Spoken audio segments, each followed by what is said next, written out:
नमस्कार, एक बार फिर से आप सभी का स्वागत है स्टार न्यूज प्लस यूपी 19 हकीकत आप तक चैनल में देश दुनिया राज्य की काम की सिलेक्टेड महत्वपूर्ण बड़ी खबरों की जानकारी के साथ एक एक करके मात्र सिर्फ 10 मिनट में जानेंगे बड़ी खबर पर। उससे पहले अगर आप लोगों ने आज के इस वीडियो को लाइक नहीं किया है, आप वीडियो को लाइक कर दीजिए। चैनल पर नए हैं तो सब्सक्राइब करके कमेंट बॉक्स में बताइएगा कि आप वीडियो को कौन से जिले, शहर, गाँव से देख रहे हैं।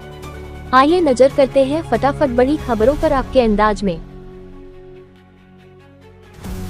नमस्कार, फिर से आपका स्वागत है स्टार न्यूज प्लस यूपी 19 हकीकत आप तक चैनल पर। आज है 10 अक्टूबर 2025 दिन शुक्रवार। यूपी की सुर्खियों में आपका स्वागत है। आइए देखते हैं फटाफट आपके नए अंदाज में यूपी की 10 बड़ी खबरें।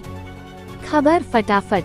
लखनऊ राष्ट्रीय रक्षा विश्वविद्यालय के छात्रों को अब पुलिस भर्ती में 5% तक वेटेज मिलेगा। डिप्लोमा या परास्नातक कोर्स के अंकों के आधार पर अतिरिक्त अंक दिए जाएंगे, जिसमें 85% से अधिक अंक वालों को 5%, प्रथम श्रेणी वालों को 4%, द्वितीय श्रेणी वालों को 3%, पास फ्रेडी वालों को 2% वेटेज मिलेगा। फिलहाल ये सुविधा दिल्ली पुलिस की भर्ती में लागू की गई है। यह विश्वविद्यालय यूपी का पहला राष्ट्रीय रक्षा विश्वविद्यालय है जो छात्रों को 7 चोरी और 40% ट्रेनिंग के साथ पुलिस, सेना और सुरक्षा सेवाओं के लिए तैयार करता है।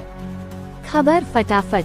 उत्तर प्रदेश में असिस्टेंट प्रोफेसर के 950 पदों पर भर्ती की तैयारी शुरू हो गई है। उच्च शिक्षा निदेशालय ने कॉलेजों से रिक्त पदों का विवरण मांगा है और अध्याचन पोर्टल तैयार करते हुए दिसंबर 2025 में भर्ती विज्ञापन जारी किया जा सकता है। यह भर्ती उच्च शिक्षा सेवा चयन आयोग के माध्यम से होगी, जो अपनी पहली बड़ी भर्ती प्रक्रिया शुरू करने जा रहा है। फिलहाल 950 पदों का आंकड़ा सामने आया है, जो आगे बढ़ सकता है। भर्ती पूरी होने के बाद आयोग द्वारा पीजीटी और टीजीटी पदों के लिए भी विज्ञापन जारी किए जाने की संभावना है।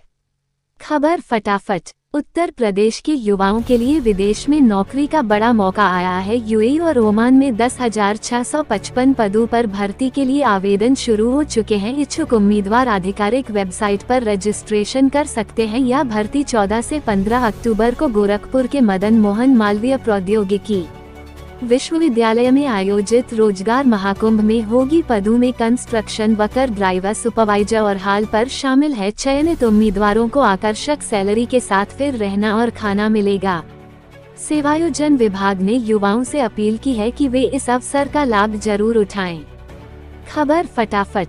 उत्तर प्रदेश सरकार राज्य के युवाओं को आधुनिक तकनीक से लैस करने के लिए 1000 आईटीआई संस्थानों को अपग्रेड करेगी। इन संस्थानों को अब इसको स्कोप मॉडल पर विकसित किया जाएगा, ताकि छोटे आईटीआई को आधुनिक उपकरण, प्रशिक्षण और उद्योग सहयोग मिल सके। योजना केंद्र सरकार की national scheme for upgradation of ITI और national centre of excellence for skilling के तहत लागू होगी। प्रमुख सचिव डॉक्टर हरिओम ने बताया कि अब ब्राड आईटीआई में युवाओं को नई तकनीकों पर प्रशिक्षण, इंटर्नशिप और उद्योगों से जुड़ी ट्रेन मिलेगी, जिससे रोजगार के अवसर बढ़ेंगे। खबर फटाफट। उत्तर प्रदेश सरकार ने ग्राम पंचायत सचिवालय में आधार कार्ड बनाने और संशोधन की सुविधा शुरू करने का फैसला किया है। इससे ग्रामीणों को अब शहरों के चक्कर नहीं लगाने पड़ेंगे। पंचायत सहायकों को इसके लिए प्रशिक्षित किया जा रहा है। पहले चरण में 2500 ग्राम पंचायतों में सेवा शुरू होगी, बाद में सभी 57,400 में पंचायतों तक विस्तार किया जाएगा। इसके अलावा 10 से 18 अक्टूबर तक स्कूलों में मानसिक स्वास्थ्य जागरूकता कार्यक्रम चलाए गए, जिसमें विद्यार्थियों, शिक्षकों और अभिभावकों को तनाव और अवसाद से निपटने के उपाय सिखाए जाएंगे। हेल्पलाइन और ऑनलाइन सत्र की सुविधा भी रहेगी।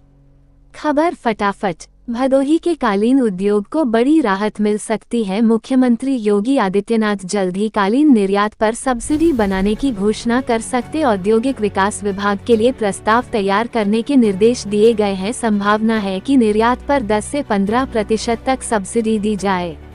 वर्ष 2024-25 में यूपी से 1.5 लाख करोड़ रुपए का निर्यात हुआ, जिसमें भदोही का अहम योगदान रहा। अमेरिका ने अतिरिक्त टैरिफ लगा था, लेकिन अमेरिकी खरीदारों ने 12.5% नुकसान की भरपाई का भरोसा दिया है। सब्सिडी मिलने पर कालीन उद्योग को बड़ा प्रोत्साहन मिलेगा। खबर फटाफट। योगी सरकार ने मिशन शक्ति 5 जिलों के तहत बाल विवाह के खिलाफ जीरो टॉलरेंस नीति अपनाते हुए 2030 तक उत्तर प्रदेश को बाल विवाह मुक्त बनाने का लक्ष्य तय किया है। बाल विवाह को 9 थीम पर चल रहे इस अभियान में जन जागरूकता कार्यक्रम, नाटक, संवाद और प्रतियोगिता आयोजित की जा रही है। सरकार ने अब तक 2000 से अधिक बाल रोके हैं। 5 के अनुसार यूपी में बाल विवाह दर 15.8% है, जो राष्ट्रीय औसत से कम है। ये पहल नारी सशक्तिकरण और सामाजिक मानसिकता में परिवर्तन की दिशा में बड़ा कदम मानी जा रही है। खबर फटाफट। उत्तर प्रदेश सरकार ने पराली जलाने की घटनाओं पर सख्ती बढ़ा दी है। मुख्य सचिव एसपी गोयल ने सभी जिलाधिकारियों को निर्देश दिया है कि पराली जलाने पर निगरानी रखी जाए और उल्लंघन करने वालों पर जुर्माना कानूनी कार्रवाई की जाए। सैटेलाइट से लगातार निगरानी की जा रही है। किसानों को पराली प्रबंधन के वैकल्पिक उपाय अपनाने के लिए जागरूक किया जा रहा है। इसके साथ ही डीजल क्रॉप सर्वे का कार्य 10 अक्टूबर तक पूरा करने के निर्देश दिए गए हैं। सरकार का लक्ष्य प्रदूषण पर नियंत्रण और पर्यावरण संरक्षण सुनिश्चित करना है। खबर फटाफट। अयोध्या में 25 नवंबर को प्रधानमंत्री नरेंद्र मोदी राम विवाह पंचमी में शुभ अवसर पर 21 फीट का ध्वजारोहण करेंगे। इस दिन राम मंदिर निर्माण पूरा होने की औपचारिक घोषणा की जाएगी। प्रधानमंत्री पूरे विश्व को संदेश देंगे कि श्री राम मंदिर का निर्माण कार्य सफलतापूर्वक पूरा हो गया है। ध्वज का स्वरूप, रंग और प्रतीक चिन्ह टैप करने की जिम्मेदारी श्री राम जन्मभूमि तीर्थ क्षेत्र ट्रस्ट के महासचिव चंपत राय को दी गई है। 21 से 25 नवंबर तक अयोध्या में 5 दिवसीय वैदिक अनुष्ठान होंगे, जिनमें अयोध्या और काफी के विद्वान शामिल रहेंगे। खबर फटाफट।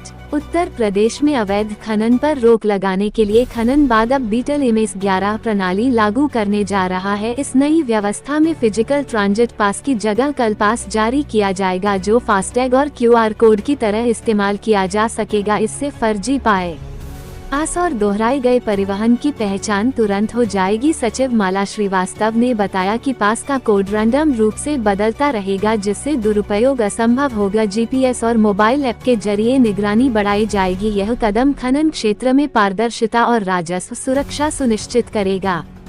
खबर फटाफट।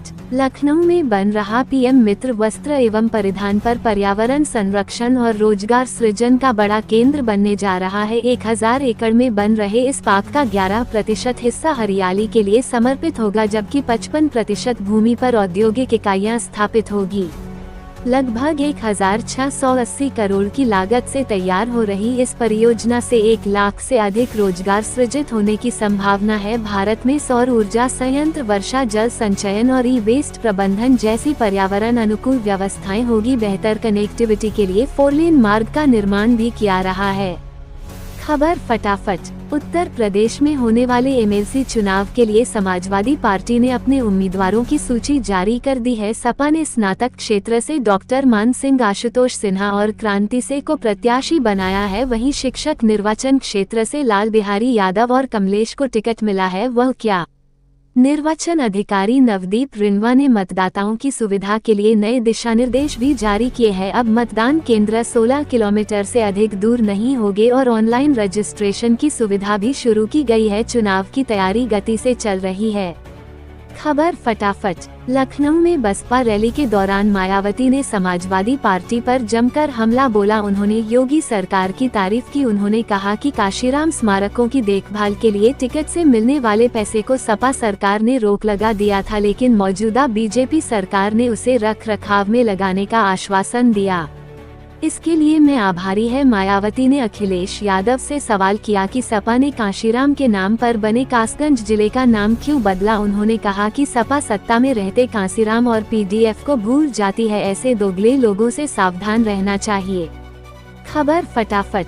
मुजफ्फरनगर में 226.52 करोड़ रुपए की लागत से अत्याधुनिक centre of invention, innovation, incubation and training की स्थापना की जा रही है। मुख्यमंत्री योगी आदित्यनाथ की प्रेरणा से शुरू इस परियोजना का भूमि पूजन राज्य मंत्री कपिल देव अग्रवाल ने किया। टाटा टेक्नोलॉजी लिमिटेड के सहयोग से बन रहा यह संस्थान युवाओं को automobile engineering, electric vehicle, drone technology, robotics और आर्टिफिशियल इंटेलिजेंस जैसे विषयों में प्रशिक्षण देगा। फरवरी 2026 तक निर्माण पूरा करने का लक्ष्य है। ये संस्थान युवाओं को रोजगारपरक शिक्षा देकर आत्मनिर्भर भारत के लक्ष्य को सशक्त करेगा।